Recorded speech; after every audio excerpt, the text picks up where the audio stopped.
bueno, fue aprobado, ya está aprobado, pero de una manera medio, para decir de una manera, para que no ser tan agresivo, de una manera media extraña, digo, ¿no? Porque no tenía la cantidad de votos necesarios para que esta nueva norma de construcción sea aprobada. Estamos hablando de este predio que la empresa IRSA va a empezar a construir en lo que era la ciudad deportiva de La Boca. ¿Cómo fue el tema? ¿Cómo es de acá en adelante?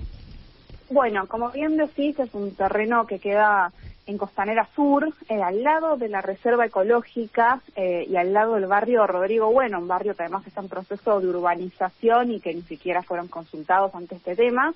Estamos hablando de la parcela privada más grande de la ciudad, de 71 hectáreas, que para que se den una idea, porque por ahí así suena un poco en abstracto, 71 hectáreas son medio barrio de San Telmo, para poner una referencia. Estamos hablando del equivalente a medio barrio de San Telmo, que originalmente iba a ser una ciudad deportiva de Boca. Se habían cedido esos terrenos a Boca a tal fin, y terminan en manos de IRSA por $50 millones. Y lo que se trató la semana pasada en la legislatura es un proyecto para que IRSA pueda construir allí torres de hasta 45 pisos, un barrio que por sus características todo indica que va a ser una especie de barrio privado, aunque los barrios privados están prohibidos en la ciudad de Buenos Aires. Y esto además sorprende porque ingresó a la legislatura y en solo 7 días ya tenía dictamen de comisión, digamos, un tratamiento en tiempo récord, lo que habla de las prioridades, ¿no?, que tiene el oficialismo, incluso en un momento de campaña, ¿no?, con todo el rechazo que genera este proyecto. Lo que se aprobó es un proyecto de doble lectura, exige una primera votación, luego una audiencia pública y luego una segunda lectura. Lo que se aprobó la semana pasada es la primera lectura, así que ahora vamos camino a una audiencia pública, que bueno, ya tuvimos una audiencia histórica con lo que fue Costa Salguero, que siempre nos preguntan, ¿no?, si es vinculante, si no es vinculante. Bueno, no es vinculante, pero lo cierto es que un efecto genera, porque con Costa Salguero concretamente venimos logrando que se postergue, que se frene. Bueno, me parece que esta va a ser una pelea parecida, por eso hay que organizarse, difundir, contar qué es lo que está pasando y dimensionar la gravedad, ¿no? Uh-huh. ¿Qué quiere decir que no es vinculante? Que la audiencia pública no tiene la potestad de poder frenar o de cambiar la ley, ¿eso quiere decir? Exacto. La audiencia pública debe ser evaluada y el cuerpo legislativo debe tener una respuesta y un análisis para los planteos que se hayan hecho allí. Pero por darte un ejemplo, en la audiencia pública por Costa Salguero, en la que se inscribieron 7.000 personas, hablaron más de 2.000 y el 97% se expresó en contra del proyecto de Costa Salguero, bueno, no quiere decir que la legislatura esté obligada a rechazar el proyecto. Claro. Pero bueno, tiene una consecuencia que ya le estamos viendo, y que este Costa Salguero por ahora lo venimos frenando. Bien. De hecho, la semana pasada tuvimos una novedad, si me permitís, con Costa Salguero. Sí.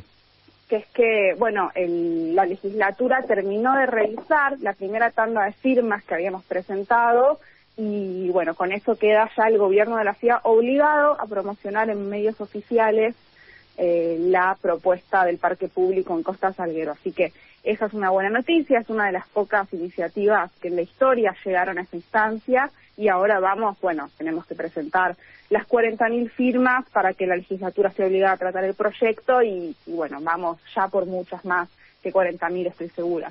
Volviendo a lo de la Ciudad Deportiva de La Boca y el proyecto de IRSA, se votó en la legislatura, pero la votación no es legal, ¿no?, por la cantidad de votos, ¿es así? Bueno, esa es una discusión que precisamente exigiría más tiempo para poder ser analizada. A ver, y con tiempo quiero decir, hay algunos análisis que plantean que como acá hay tierra que eventualmente sería de dominio público, esto exige una mayoría grabada de 2/3, votos que el oficialismo no tiene. Ajá. También nuestro bloque planteó que como están en juego tierras costeras, también debería analizarse el hecho de que quizás corresponde una mayoría grabada, pero todo esto me parece que entra precisamente en el hecho de que esto en 7 días solamente se trató y que no hubo margen de estudiar y analizar nada, digamos. Claro. Incluso, mirá, estábamos sentándonos a votar y nos reenviaron las últimas modificaciones del proyecto, digamos. Ajá. Así se trabaja en la legislatura porteña. Claro. Por eso nosotros decimos que funciona como una escribanía de la reta, ¿no? Claro. Bueno, lo que decís vos, ¿no? Así se trabaja en la legislatura porteña, pero ¿cómo se hace para trabajar de otra manera? Digo, estamos en campaña y hablábamos al principio del programa sobre las propuestas. ¿Cómo se hace? Bueno, Santoro está llevando adelante la campaña, ¿no? ¿Y cómo se hace para poder ganar, o por lo menos arrimar bastante en la ciudad de Buenos Aires, como para que esa mayoría automática que tiene la legislatura, el PRO, se pueda combatir? Digo, el tema de los humedales, Costa Salguero, IRSA, etcétera, son temas importantes, sí. Ahora, ¿qué más hay en la agenda del Frente de Todos para en vistas a las legislativas de ahora de septiembre, la PASO y después las generales? Bueno, a ver, te lo podría resumir con algo que viene diciendo Leandro Santoro, que tiene que ver con que el modelo de ciudad que nosotros impulsamos tenga en el centro a las personas, las preocupaciones de los vecinos y vecinas, y no la necesidad de lucro de los sectores más ricos. Me parece que las discusiones por las tierras públicas, ambientales, estas de las que veníamos hablando, demuestran eso, pero no es lo único, digamos. Claro. Venimos, por ejemplo, de un contexto de pandemia en el que el gobierno de la ciudad es uno de los pocos gobiernos provinciales, bueno, en este caso de la ciudad, que no han tenido políticas de acompañamiento económico.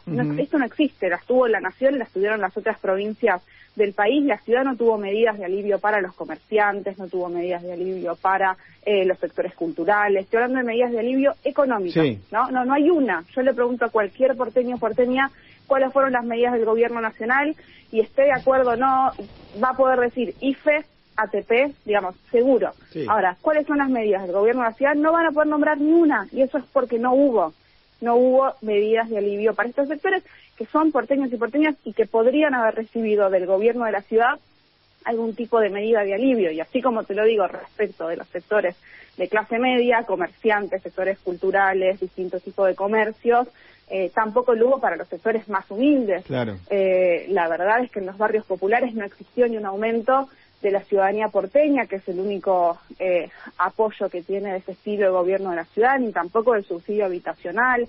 No hubo medidas de acompañamiento alimentario, incluso recortaron las raciones de los comedores comunitarios, digamos.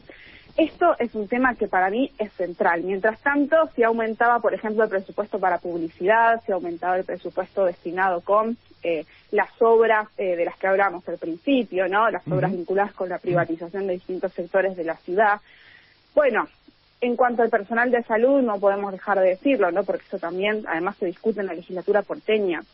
Los enfermeros y enfermeras no son siquiera reconocidos como profesionales de la salud hoy en la ciudad de Buenos Aires. Bueno, estas cosas pueden cambiar si cambia una correlación de fuerzas en la legislatura. Sí. Por eso es tan importante en estas elecciones poder discutir estas cosas. Sí. Estamos hablando con Lucía Cámpora, que es legisladora por el Frente de Todos en la ciudad de Buenos Aires. Ayer Leandro Santoro hizo una recorrida, creo que estuvo en el barrio de Saavedra, puede ser, Saavedra o por ahí. En Parque Saavedra. Parque Saavedra, bien. Volviendo a la agenda del Frente de Todos en vistas de las próximas elecciones, y vos hablabas de de la clase media que no fue ayudada por el gobierno de Larreta, yendo a lo más a las clases más bajas, digo, ¿no?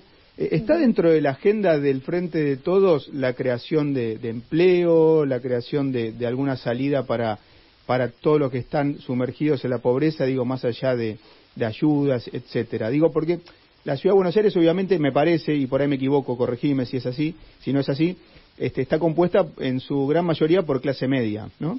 Clase media alta y clase media y clase baja, pero no tanto, me parece. Bueno, ¿qué hay en la agenda del Frente de Todos para la clase más baja, en términos de trabajo, producción, etcétera? Bueno, tal cual vos decís, la Ciudad de Buenos Aires es la más rica del país, pero sin embargo es una de las ciudades más desiguales del país. Estamos hablando hasta, mira, entre el norte y el sur, sin poderlo siquiera en términos de ingresos. La estadística más dura para mí es que la expectativa de vida varía entre las comunas del norte y del sur de la ciudad. Y de ahí, bueno, un montón de otro tipo de diferencias, hasta el acceso a una vacante en una escuela pública, digamos. Efectivamente es una ciudad con una profunda desigualdad y con 350.000 porteños y porteñas que viven en situación de precariedad habitacional. Esa es la foto de la ciudad, la que no aparece en la publicidad de la reta. Uh-huh. Y en ese sentido de agenda, por supuesto, nosotros hemos presentado un sinfín de proyectos en la legislatura porteña que promuevan la creación de distintos tipos de empleo, que promuevan incluso la vinculación de las necesidades en barrios populares con la posibilidad de que otros sectores realicen alguna actividad ahí y que el Estado pueda promover eso. Bueno, el propio gobierno nacional lleva adelante medidas de acompañamiento económico y de creación de empleo que en la ciudad tienen impacto. La semana pasada, la semana pasada, el martes, se inauguró viviendas del Procrear en la ciudad de Buenos Aires, que fueron al mismo tiempo una solución habitacional como una fuente de creación de empleo, digamos. Uh-huh. Ahí tenés por ahí un ejemplo de cómo se podría conjugar todo lo que venimos hablando, ¿no? Sí. Cómo las propias tierras podrían ponerse a disposición de una actividad que genere una solución habitacional y al mismo tiempo genere empleo, digamos. Hay muchísimo por hacer. Tiene que ver con los modelos de ciudad. El modelo de la Ciudad de Buenos Aires no se asume como un potencial generador de empleo, sino como un gobierno municipal que arregla veredas, cambia focos y vende de tierra. Claro. Por eso digo, ahí darle más relieve a la agenda del Frente de Todos en ese sentido me parece que estaría bueno. Por lo menos una opinión, ¿no? Nada, pero bueno, ahí está. Si me permitís, nosotros venimos también trabajando una serie de propuestas de cara a la juventud, y en eso la creación de empleo para los más jóvenes es fundamental, porque la preocupación por el acceso a un primer empleo para los pibes jóvenes es una preocupación que sabemos que es central, digamos. Entonces ahí sí venimos trabajando en propuestas que fomenten el ingreso, que faciliten para empleadores y empleadoras el tomar a pibes más jóvenes, bueno, de la mano de lo que el Gobierno Nacional ya presentó como el programa Te Sumo, entre pymes, que vincula pymes con pibes jóvenes que buscan laburo, el acceso a la vivienda para los jóvenes también, el poder acceder a esa primera vivienda también es una agenda que venimos trabajando con mucha fuerza y que, bueno, como decís, tiene que ver también con lo económico y el acceso al trabajo.